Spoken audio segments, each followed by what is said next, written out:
ইফতার special ছোলা ভুনা।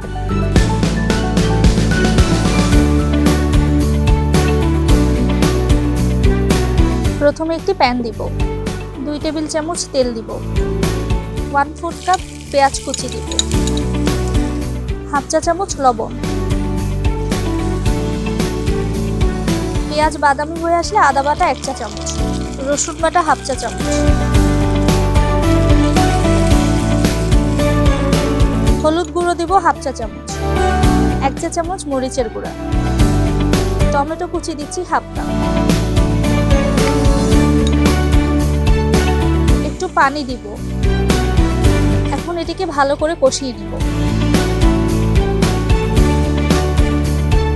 কষানো হয়ে গেলে আগে থেকে সিদ্ধ করে রাখা ছোলা দিয়ে দিব। সিদ্ধ করে রাখা আলু দিচ্ছি,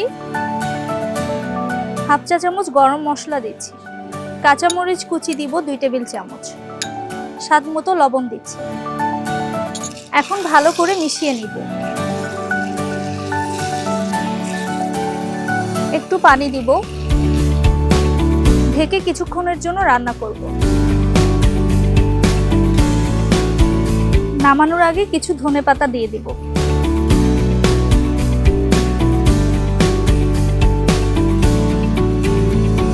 ধনেপাতা দিয়ে গার্নিশ করব।